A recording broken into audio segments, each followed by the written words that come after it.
Did the Prophet discourage the poor from begging, from soliciting, from asking, whatever means they do it? I mean, even the wealthy, the most wealthy persons that we admire the most, our politicians in the U.S. election process, they're going around asking people to give them money.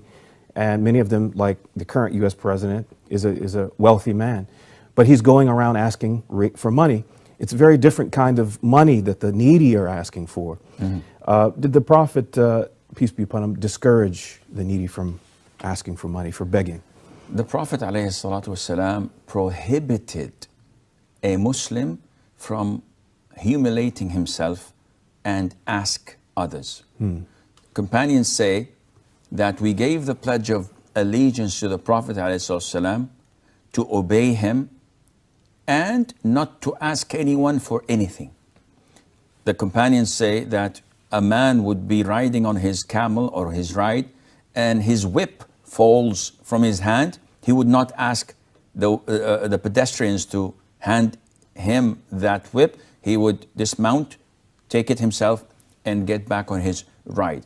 The Prophet said, alayhi salatu wasalam, that it is best for one of you to take a rope and collect wood for firewood from the forest, from the outskirts, and put it in a pile on his back and sell it, rather than begging people. They may give and they may not. I appreciate you making that clarification. It's not just that he discouraged it. You said the Prophet, peace be upon him, prohibited. Indeed, in the other hadith, which is scary, the Prophet said, alayhi salam, one of you may continue to beg people until on the day of judgment he would come without meat in his face. So in the day of resurrection, when you can see one another and you see someone without meat, without flesh on his face, because he had spilled all his dignity and honor in this life by begging people. This is how we would recognize him on the day of judgment. So definitely this is sinful, this is haram, and it's indignifying to a person to beg and extend his hand. In the Quran, Allah tells us that the upper hand is better than the lower hand. So the giving hand is far greater than the lower one. What kind of guidelines should we follow in terms of interacting with people who are needy, who approach us and ask us for money? Some are very clever and they recognize this guidance from the Prophet, peace be upon him, and they have done the equivalent of collecting wood and selling it. Maybe it's a packet of Kleenex tissue, maybe it's mint to put in the tea, maybe it's whatever. If they're not doing that and they're just asking for money, what should be our response? See, people differ. Sometimes we tend to be judges.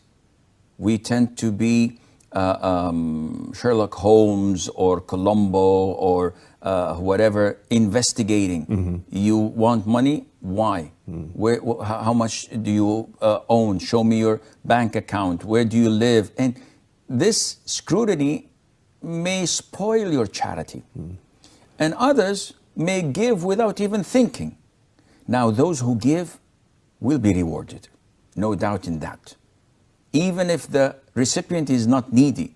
So participating in something that prohibited by the Prophet, by giving money, Prophet says don't beg, but if they come to me and I give, you are rewarded, without any doubt. Nope. However, it is like telling you, I have an investment that if you invest $10, it will generate 100.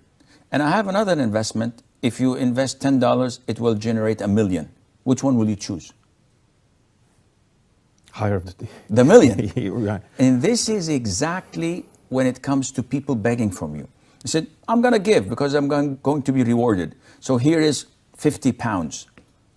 Yes, but if you kept this 50 pounds and looked for real needy people, a widow, an orphan, someone who people do not recognize, and give it to him, this would be equivalent to the million. rather than the 100.